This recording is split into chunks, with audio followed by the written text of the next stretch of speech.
On October 14th, 10:42 a.m., Elias Thorne was deciding between a latte and an Americano. By 2:15 p.m., a surgeon was drilling a hole into his skull to keep his brain from suffocating.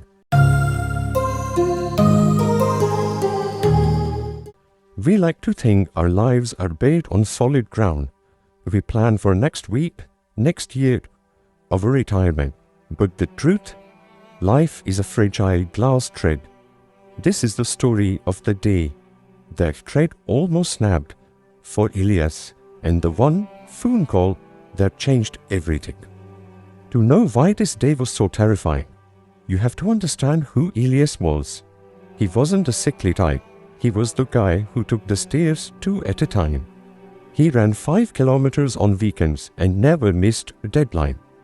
The day started like any other, a crisp Tuesday morning. Elias had a big presentation. He felt great. Better than great. He was all. The first sign, a dull throb behind his left eye. You have felt it before. We all have. You blame the caffeine or the screen glare. Elias popped 2 ibuprofen and kept typing. The throb became rhythmic hammering. He wasn't just tired anymore. The light from the window felt like a physical weight pressing against his pupil. He excused himself to the restroom, splashing cold water on his face. When he looked in the mirror, his left pupil was slightly larger than the right. He didn't know it yet, but an aneurysm, a silent ticking bomb in his brain, had just begun to leak.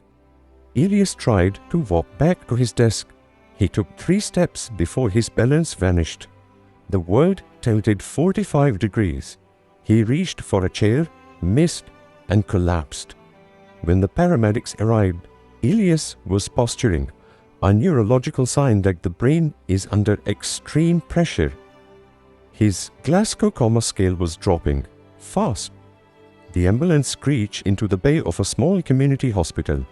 It wasn't a level 1 trauma center. It was a quiet facility meant for broken legs and stitches. The ER physician, Dr. Harris, saw the CT scan and felt his stomach drop. It was a subarachnoid hemorrhage. Massive. The pressure was building so fast, it was pushing the brainstem downward. Dr. Harris emphasized, "We don't have a neurosurgeon on staff on Tuesdays." The nearest specialist was 40 miles away in a thunderstorm. Elias didn't have 40 minutes. He had maybe 15. Dr. Harris picked up the phone. He didn't call the transport line. He called a personal cell phone. Dr. Julian Vane, a veteran neurosurgeon, was actually off duty.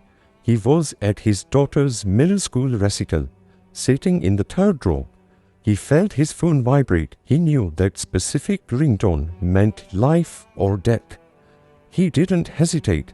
He didn't check with administration. He whispered a quick, "I am sorry," to his daughter and ran to his car. Wayne arrived at 1:45 p.m. He didn't even go to his office. He met the gurney in the hallway, already pulling on his surgical gown. The room was a controlled chaos. The generous doctor wasn't just there to do a job. He was there because he couldn't let a 30-year-old die on his watch. Scalpel, drill. The sound of the craniotomy drill is something you never forget. It's high-pitched like a carpenter's tool, but the stakes are infinite. Dr. Vane worked with the precision of a watchmaker. He found the bleeder, a tiny angry vessel with a single titanium clip. He stopped the flood. For 3 days, Elias lived in the in-between. His family sat in the waiting room, clutching cold coffee cups, staring at the floor tiles. Elias opened his eyes. He didn't know where he was. He didn't know why his head was wrapped in gauze. But he saw his mother, and he whispered the word that meant the word. "Hey." Dr. Vane visited him that morning. He wasn't wearing his white coat. He just sat on the edge of the bed and checked Elias' reflexes. Elias said, "I asked him why he came. He wasn't even supposed to be working. He just looked at me and said, "Because you had a lot of Tuesdays left. Elias, it would have been a shame to waste them." Elias Thorne still runs, he still works, but he doesn't rush through his mornings anymore. He knows that the difference between a normal day and a tragedy is often just a few millimeters of tissue, and the kindness of a stranger who answers the phone when they don't have to. Every day is a gift. Don't forget to thank the people who help you keep it. If you found this story moving, hit the like button and subscribe for more incredible medical journeys. We'll see you in the next one.